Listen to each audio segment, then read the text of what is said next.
A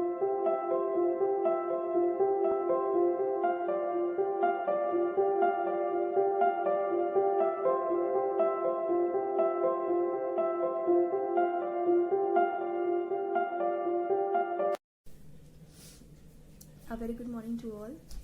I hope you all are fine.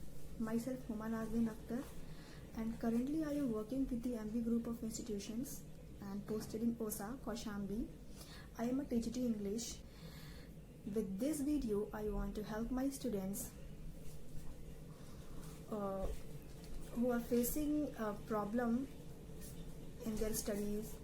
And everybody is aware of this pandemic, and nobody is going outside of the home because corona is everywhere.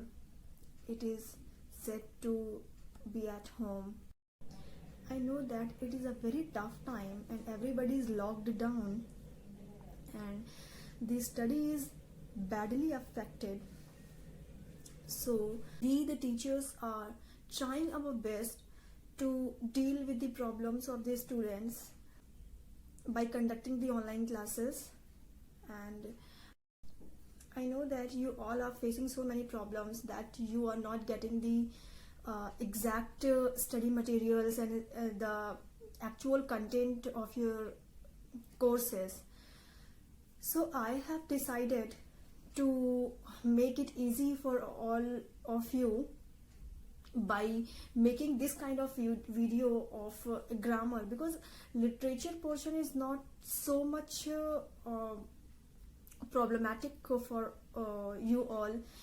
I can explain it in the voice notes on WhatsApp. I can explain it anyhow, but the grammar portion needs to be explained perfectly. This video will help you to tackle with the problem of grammar. In today's class, today is the date 22nd of April 2021, and it is my first video for class 9th and 10th students, and it is also helpful for all the classes who want to learn, who want to study about the narration. You have heard the name of narration, that is also called direct and indirect speech. Everybody is aware of this word narration. If we talk about the word narration, generally it is a word which means to narrate something, to tell about a story, to tell about something. The person who tells the story is called narrator. That is the word narration means. But in the grammar, narration is something different. Narration actually means in the grammar is it is related with the speech, direct or indirect speech. हम कह सकते हैं कि अगर हमें किसी चीज को एक्सप्लेन करना है, बहुत ही अच्छे से एक्सप्लेन करना है, तो हम किस तरीके से उसको एक्सप्लेन करेंगे. किसी अपनी बात को कहने के दो तरीके होते हैं, या तो आप डायरेक्टली अपनी बात को कहिए या फिर किसी के थ्रू कहलवाइए. दो ही तरीके होते हैं बात कहने के. कभी कभी ऐसा होता है कि हमको किसी से बात करनी होती है तो हम डायरेक्टली कर सकते हैं, वी कैन टॉक डायरेक्टली. अगर हमें किसी से परमिशन चाहिए, किसी को एडवाइस देना हो, तो हम डायरेक्टली कह सकते हैं कि तुम्हें ये काम नहीं करना चाहिए, मैं तुम्हें ये काम करने की सलाह नहीं देता हूँ. It is called direct speech, कि आपने किसी भी सब्जेक्ट ने किसी अनदर सब्जेक्ट से डायरेक्टली बात की है. किसी नाउन या प्रोनाउन ने किसी अनदर नाउन या प्रोनाउन से डायरेक्टली बात की है, that is called direct speech. But in the second sense, अगर वो बात डायरेक्टली ना कह के इनडायरेक्टली कही जाए, सपोज दैट कि उससे ये काम ना करने की सलाह दी गई थी, तो this is called indirect speech. यानी कि सलाह तब भी दी गई है और सलाह किसी ने दी है उस इंसान को, लेकिन जो कह रहा है, उस बात को बता रहा है, वो कोई दूसरा इंसान है. यानी कि third person is involved. First person and second person के बीच में जो भी बातें होती हैं, that is called direct speech. और जब कोई थर्ड पर्सन इन्वॉल्व्ड होता है that is called indirect speech. There are so many rules to convert a direct speech into indirect speech. We will go through all the rules. The first rule of changing the direct speech from indirect is that we have to take a step of tense, because without tense there is nothing in the English grammar, because tense is the actual step of grammar. There are so many rules that tense can help only. So there are so many rules for the conversion of direct and indirect speech, and it totally depends on the tense. So the first rule starts with the tense, and there are two things in the narration. The initial two things are the reporting verb and the reported speech. First of all, you need to know about the reporting verb and reported speech. What is reporting verb and what is reported speech in the narration? The reporting verb is something that is written before the comma, the first comma. Here you can see,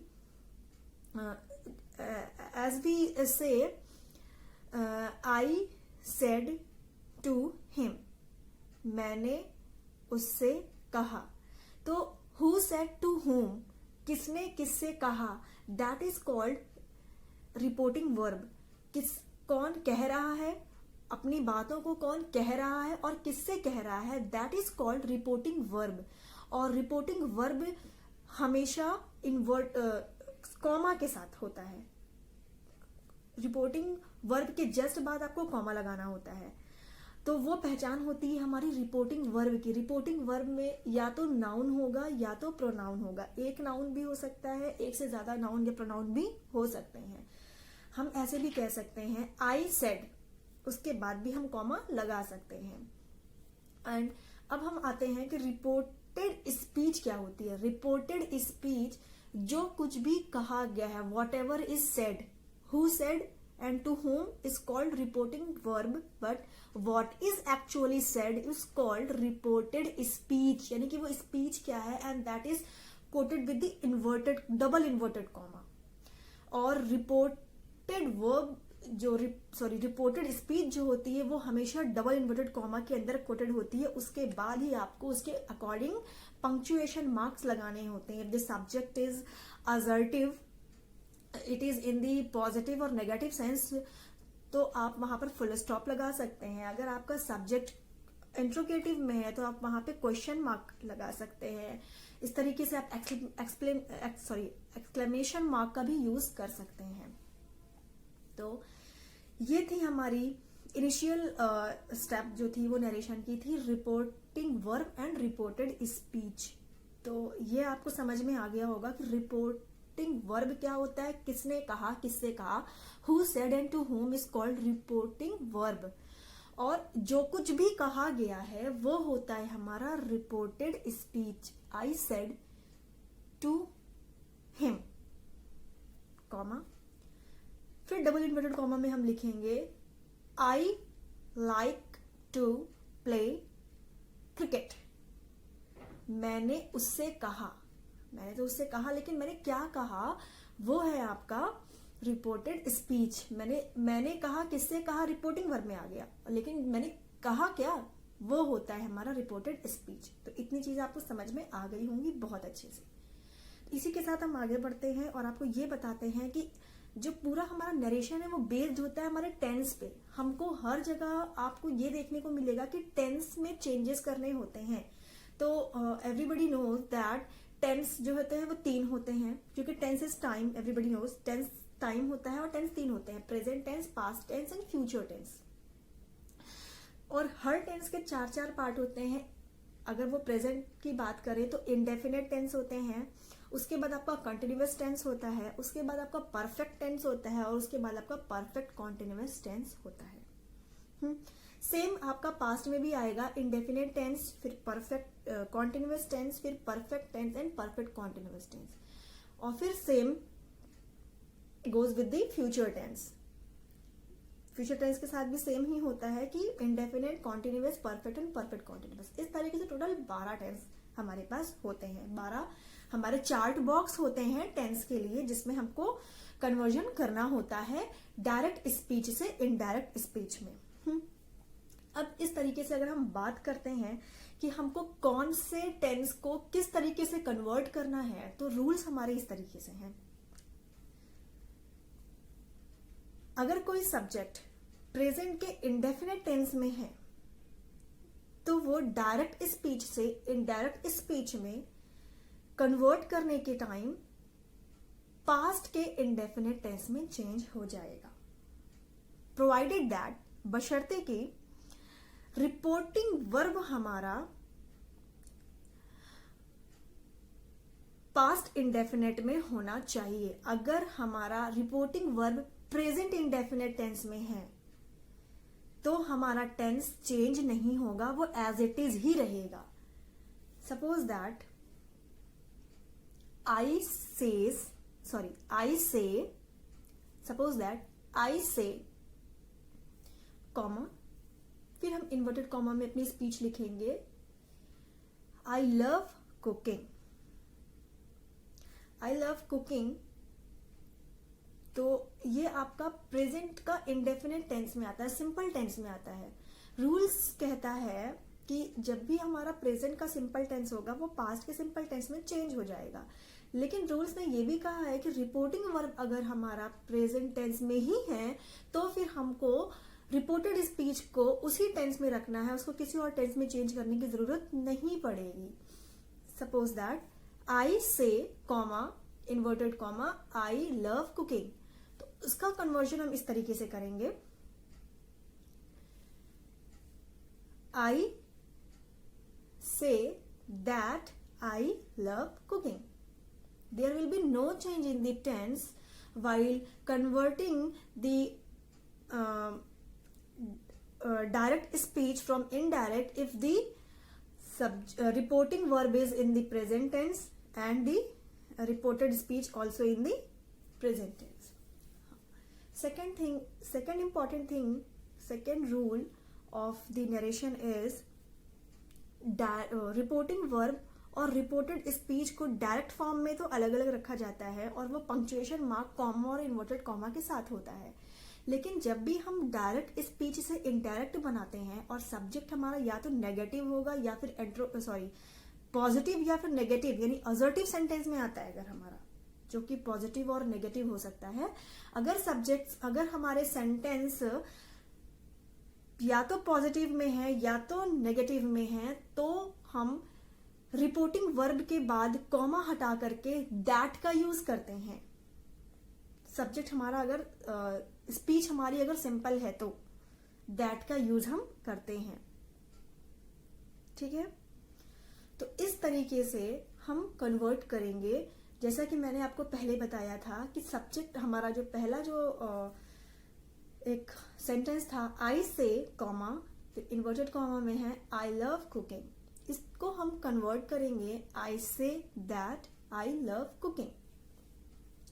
और अगर हमारा reporting verb past के indefinite में है और reported speech किसी और tense में है तो उस टेंस को उसके अकॉर्डिंग ही चेंज किया जाएगा, जैसा कि मैंने आपको रूल्स में दिखाया था। पास्ट प्रेजेंट का इंडेफिनेट टेंस पास्ट के इंडेफिनेट में चेंज होगा, प्रेजेंट का कॉन्टिन्यूअस टेंस पास्ट के कॉन्टिन्यूअस में चेंज होगा, प्रेजेंट का परफेक्ट टेंस पास्ट के परफेक्ट में चेंज होगा, प्रेजेंट परफेक्ट कॉन्टिन्यूअस पास्ट के परफेक्ट कॉन्टिन्यूअस में चेंज होगा। यानी कि प्रेजेंट की जितनी सीरीज है वो पास्ट में चेंज हो जाएंगी। तो प्रेजेंट का काम खत्म हो गया। अब हम आते हैं पास्ट पे।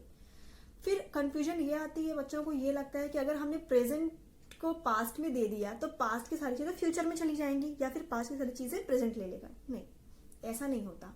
रूल्स जो होते हैं वो कुछ और ही होते हैं। रूल्स हमारे ये कहते हैं कि अगर हमने प्रेजेंट इंडेफिनिट टेंस को पास्ट में डाला है, प्रेजेंट कॉन्टिन्यूअस को पास्ट में डाला है, पास्ट के कॉन्टिन्यूअस में डाला है, प्रेजेंट परफेक्ट टेंस को पास्ट के परफेक्ट टेंस में डाला है और प्रेजेंट परफेक्ट कॉन्टिन्यूअस को पास्ट के परफेक्ट कॉन्टिन्यूअस में डाला है, तो पास्ट इंडेफिनिट को आप इस तरीके से अपने फिंगर टिप्स को लीजिए और हमारे इवन नंबर और ऑड नंबर के अकॉर्डिंग आप अपनी फिंगर्स को इस तरीके से रख सकते हैं, indefinite, continuous, perfect and perfect continuous, 1 2 3 4। तो इवन नंबर को इवन नंबर के साथ और ऑड नंबर को ऑड नंबर के साथ मैच करेंगे।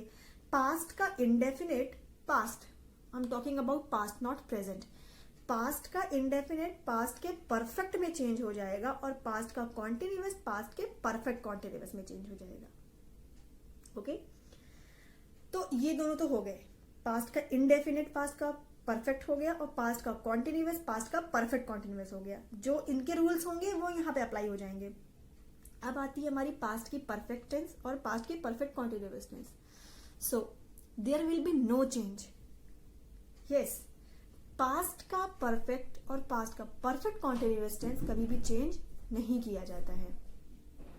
ठीक है, अब we will talk about future tense. In the future tense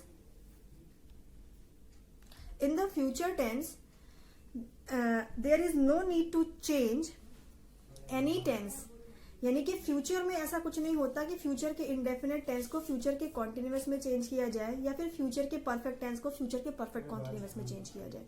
future tense में ऐसा नहीं होता। फ्यूचर टेंस के पास दो चीजें होती हैं, उसकी helping verb will and shall. सभी जानते हैं ये बात कि फ्यूचर टेंस में हम लोग विल और शैल का यूज करते हैं। तो फ्यूचर टेंस में जहां जहां पर आपको विल दिखेगा वो हमारा इनडायरेक्ट स्पीच में वुड हो जाएगा और जहां जहां आप शैल का यूज करेंगे वो शुड हो जाएगा। तो यही रूल होता है हमारा कन्वर्ट करने का टेंस के अकॉर्डिंग नरेशन को डायरेक्ट स्पीच से इनडायरेक्ट स्पीच में चेंज करने के लिए। ठीक है, अभी हमारा जो पहला सेंटेंस था, जैसा कि मैंने बताया कि रिपोर्टिंग वर्ब अगर हमारी प्रेजेंट इंडेफिनिट टेंस में है, उसके बाद जो भी टेंस आएगा रिपोर्टेड स्पीच में उसमें कोई चेंजेस नहीं होंगे। मैंने बताया था कि आई से कॉमा आई लव कुकिंग, वो इन्वर्टेड कॉमा में था, तो उसको कन्वर्ट करने के लिए हम वहां पर चेंजेस नहीं करेंगे। आई से का रहेगा I say that I love cooking, because reporting verb is in the present tense. लेकिन अगर हमारी रिपोर्टिंग वर्ब पास्ट टेंस में है, आई सेड फिर कॉमा आई लव कुकिंग। अब यहां पर क्या था कि रिपोर्टिंग वर्ब चेंज हो गई, रिपोर्टिंग वर्ब का टेंस चेंज हो गया, से सेड बन गया। तो यहां पर हमको क्या करना पड़ेगा, इनडायरेक्ट स्पीच में भी चेंजेस करने पड़ेंगे। I said that I loved cooking. Love जो है वो प्रेजेंट इंडेफिनिट के फर्स्ट फॉर्म में आता है और फर्स्ट फॉर्म लव की सेकंड फॉर्म होती है लव्ड, LOVED, लव्ड। अगर जिनको नहीं पता है, वैसे सभी को पता है, 99%, जिनको नहीं पता है उनको बता देते हैं कि लव की सेकंड फॉर्म LOVED, लव्ड होती है। तो यहां पर हम चेंज करेंगे I said that I loved cooking. तो ये थे हमारे अभी के बहुत ही मामूली और बेसिक रूल्स ऑफ नरेशन। अभी तो इसमें बहुत सारी चीजें हैं, तो ये आज की वीडियो में इतनी ही चीजें को जानने की जरूरत है, क्योंकि अभी हमको बहुत ही थोड़ी थोड़ी चीजों को लेके चलनी है। एक बार ये तो कोई भी नहीं सीख सकता, बूंद बूंद से समुद्र बनता है, सभी जानते हैं। तो हमारी आज की पहली वीडियो है, कल हमारी दूसरी वीडियो आएगी, इसमें हम इसी को आगे प्रोसीड करेंगे। Thank you class, thank you so much.